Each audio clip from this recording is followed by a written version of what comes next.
Without further ado, let me welcome our guests today. Jeffrey Sachs is an American economist and public policy analyst who is a professor at Columbia University. Dr. Joanna Lei is a Taiwanese scholar, former lawmaker, and public commentator. She has written and spoken widely on Taiwan's politics, US-China-Taiwan relations, and issues of sovereignty and security. Dr. Lei and Professor Sachs, welcome back to India and Global Left. Thank you so much. And great to be together with Joanna. I'm very excited. Professor Sachs, if we could start with you, the U.S. has consistently resisted the emergence of a peaceful multilateral world. And figures like Elbridge Colby, Secretary of Pete Hegseth, has been constantly discussing war as a way to preserve U.S. primacy. How dangerous is the situation in Asia Pacific in particular? And do you see Taiwan being sacrificed for Washington's strategic interests? One thing to say right at the outset is that there is apparently a debate going on inside the U.S. security state about the U.S. military and security doctrines. And so we're going to learn something in the coming days and weeks, more than we know now. There are lots of reports about a new national defense strategy to be unveiled. Some reports say that it calls for a retrenchment of American strategy. That would be interesting. That is actually necessary from the U.S. point of view. The U.S. is an overstretched and not very capable global empire. It has military bases in an estimated 80 countries. There's no definitive list. Something around 750 to 800 overseas military bases. Again, the numbers are somewhat vague, and so you hear different estimates. But this is an overstretched empire, and as in past overstretched empires, one evidence of that is the hemorrhaging of the budget. The United States runs very large budget deficits. It racks up debt rapidly. The United States has just entered a shutdown of government.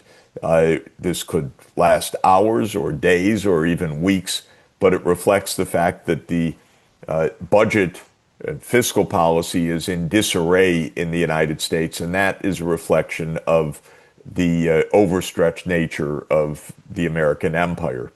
Now, having said all of that, we therefore don't really know or understand what this rather erratic Trump government is doing. The foreign policy of the United States is partly determined by the deep state. I would just say deep state means military-industrial complex, which is a set of institutions, including the Pentagon, the CIA, the other intelligence agencies, parts of the U.S. Congress, notably the Armed Services Committees, the military contractors, these days Silicon Valley, very much part of that. And there's a certain continuity of the military-industrial complex, but there's also a lot of instability now in American politics in general. With Trump, we have an extremely erratic leader, not very intelligent, not knowledgeable about history, very impulsive, not very strategic, and with very strong views, but strong and sometimes labile views, meaning that they're strong, but they often change as well, depending on who has spoken to the president. This adds another layer of unpredictability. So to come back to your question, we don't really know. I'd say watching even very close observers what U.S. policy is right now. There's nothing clearly articulated. But when it comes to Taiwan, the risk, of course, is that the United States enters into an open conflict with China, I would say in a way that's analogous to the war in Ukraine, which is a very clear and vivid example of U.S. imperial arrogance and overstretch. Ukraine is a battleground because the United States aimed to surround Russia with the military bases and weapon systems through the enlargement of the U.S. NATO military alliance. And Russia, already more than 30 years ago, said, don't do that. That's a red line for us.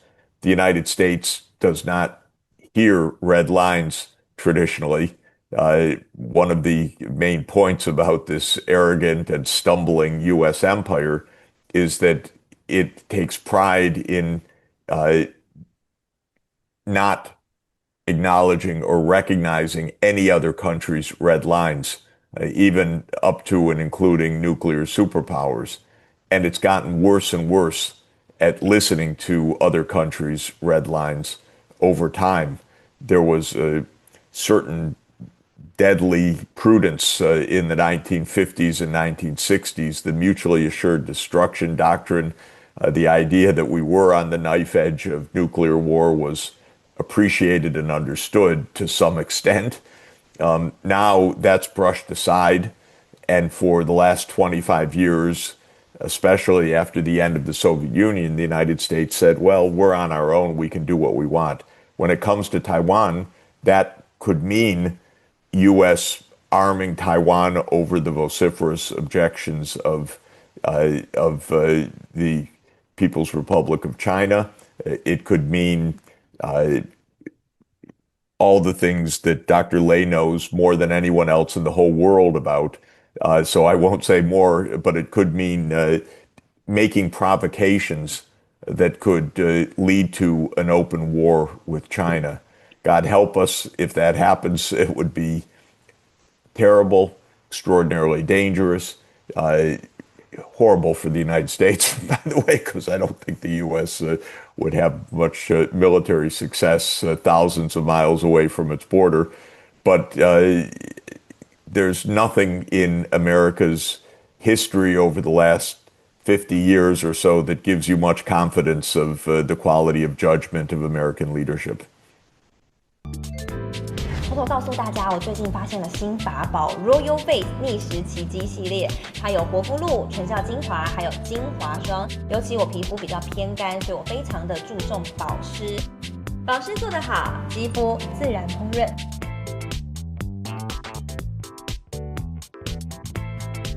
提亮肤色更年轻，抚平皱纹超有感，而且气色变好。用心保养，每天都更美一点。